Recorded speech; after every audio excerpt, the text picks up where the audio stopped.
Johnny Depp is a master at treading the fine line between darkness and humour on screen. When it comes to his personal life, though, he's apparently the master of crossing lines instead. Whether it's a former co-star or an entire city, Johnny Depp has definitely found himself on more than a couple of bad sides.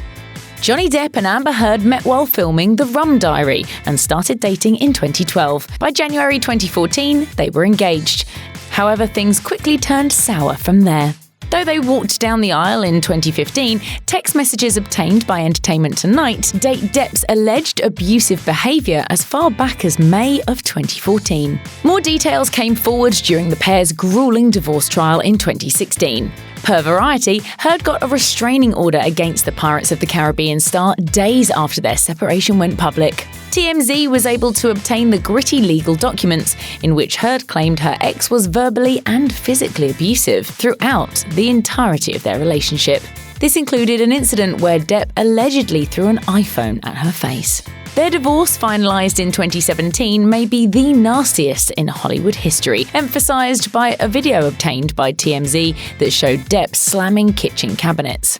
Per BBC News, Depp has fiercely denied Heard's accusations, claiming he was the victim and filing defamation suits against Heard and news group newspapers, whose article in The Sun labelled him a wife-beater.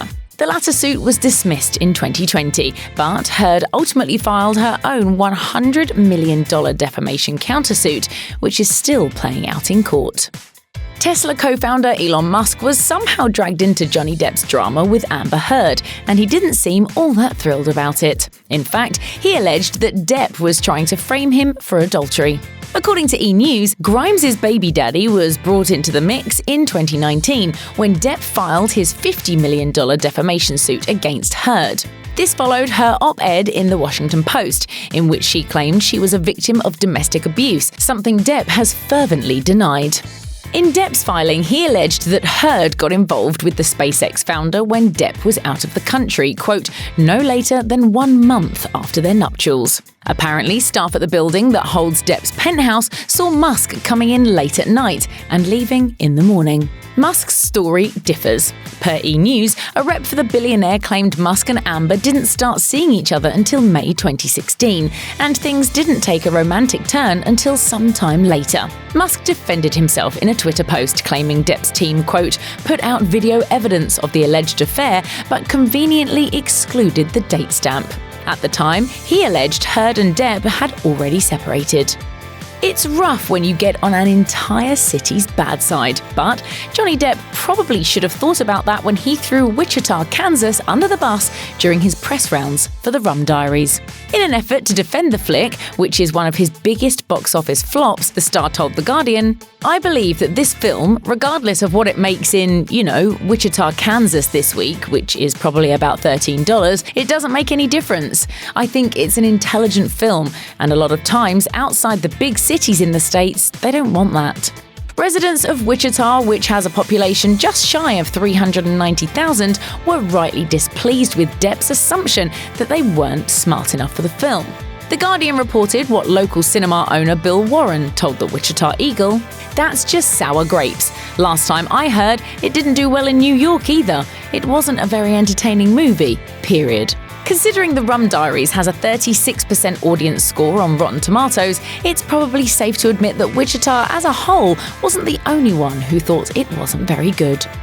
Ezra Miller has had his own share of problematic headlines, so he certainly isn't very happy about being dragged into someone else's. The Fantastic Beasts: The Crimes of Grindelwald star totally threw the production under the bus for keeping Johnny Depp in his prominent role after Amber Heard's widespread domestic abuse allegations broke. J.K. Rowling adamantly defended the casting choice on her website, claiming both Heard and Depp, quote, expressed the desire to get on with their lives. Miller seemed a little less pleased with her decision. In a 2018 interview with Playboy, Miller did not respond well to questions about Depp and his involvement in the crimes of Grindelwald, ultimately ending on a vague note, I would say that literally every single aspect of my reality, inclusive of a lot of things that are not fine with me, are fine with me. So he was fine with and not fine with Depp's role? It's unclear exactly what that means, but he sure doesn't sound like the actor's biggest fan. Ultimately, Depp was ousted from the series in 2020 after losing his libel suit against The Sun. Harry Potter himself, the face of nearly everything J.K. Rowling touches, seemed to be just as annoyed as Ezra Miller about Johnny Depp's Crimes of Grindelwald casting. Long before Depp's eventual ouster from the series in 2020, Daniel Radcliffe didn't hold back his frustrations, even though he thanked the film's producers for his initial success in Hollywood. All that means is that Harry Potter's smart enough to not bite the hand that feeds him, unless that hand is Voldemort's.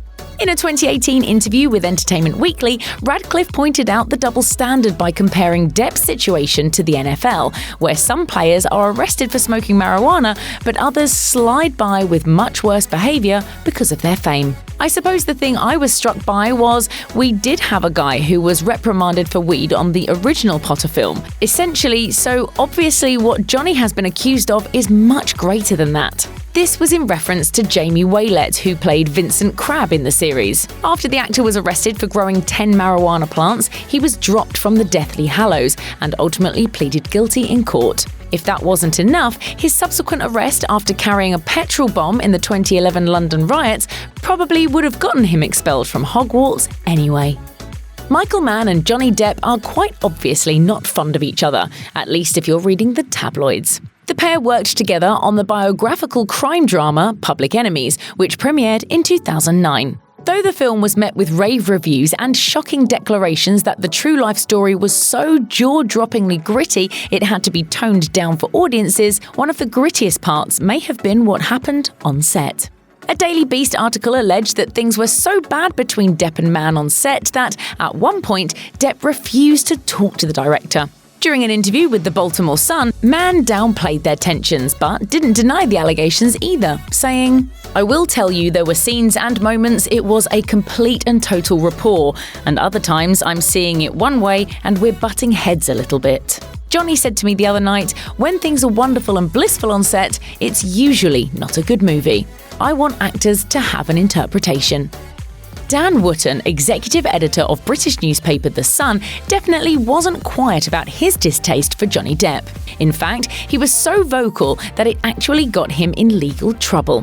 In a 2018 headline, Wootton dubbed Depp a wife-beater and criticised J.K. Rowling for casting him in Fantastic Beasts: The Crimes of Grindelwald.